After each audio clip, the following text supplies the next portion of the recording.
Ya, selamat siang. Saya Holong Hartaro Siahaan dengan NIM DBB 118051 ingin mempresentasikan bab 5 tugas bahasa Indonesia dengan judul frasa.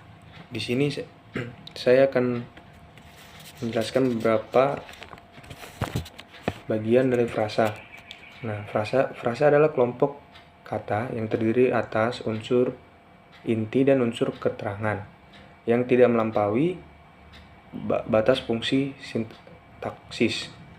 Artinya, frasa tidak dapat menduduki dua fungsi yang berbeda dalam kalimat sekaligus.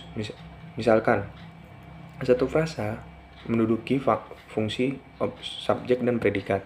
Jika suatu kelompok kata menduduki dua fungsi yang berbeda, maka kelompok kata itu disebut kalimat, bukan frasa. Bagian kalimat yang hanya menduduki salah satu fungsi aja, mungkin fungsi subjek, objek, atau pelengkap, sehingga ujaran itu disebut frasa atau kelompok kata. Sementara itu, karena terdiri atas subjek dan predikat, sehingga ujaran itu disebut kalimat, bukan frasa.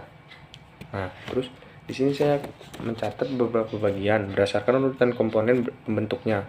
Beberapa bagian frasa dibedakan menjadi frasa endosentris dan frasa eksosentris.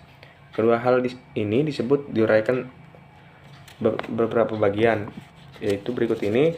Satu, frasa endosentris adalah frasa yang unsur-unsurnya mempunyai distributif atau posisi atau letak yang sama dengan unsur lainnya di dalam frasa itu.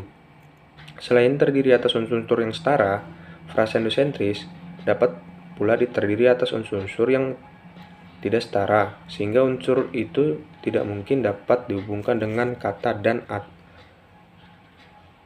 atau kata atau. 2. Frasa eksosentris. Frasa eksosentris adalah frasa yang lingkungannya distribusinya tidak sama dengan salah satu unsurnya, sehingga salah satu unsurnya tidak ada yang dapat menggantikan fungsi frasa tersebut. Ketiga, wujud frasa. Frasa dalam bahasa Indonesia dibedakan atas frasa verbal, frasa nominal, frasa adjektival, frasa numeral, dan frasa preposisional. Frasa verbal ialah frasa yang berintikan verba atau kata kerja. Frasa nominal ialah frasa yang berintikan nomina atau kata benda. Frasa adjektival ialah frasa yang berintikan adjektiva atau kata sifat. Frasa numeral ialah frasa yang berintikan numeralia atau kata bilangan. Dan frasa preposisional merupakan frasa yang berintikan preposisi atau kata depan. Dan yang keempat, hubungan antar unsur dalam frasa.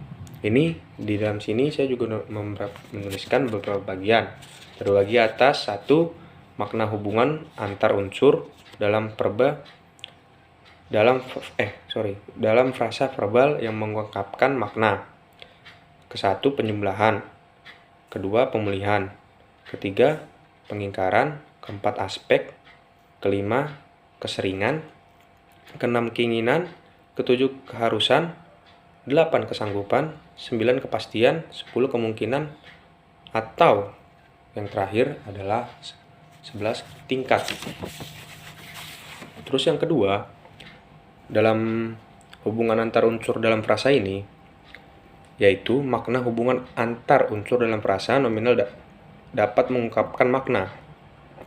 Dan yang ketiga, makna hubungan antar unsur dalam frasa adjektival dapat mengungkapkan makna.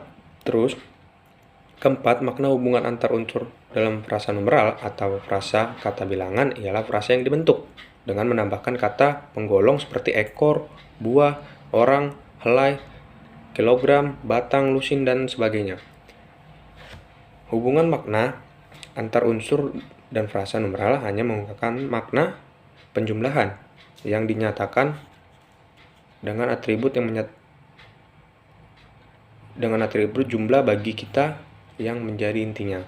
Terus yang terakhir, Makna hubungan antar unsur dalam frasa preposisional adalah frasa yang dibentuk oleh preposisi atau kata depan yang diikuti unsur lain yang dapat berupa kata benda, kata sifat, atau kata kerja.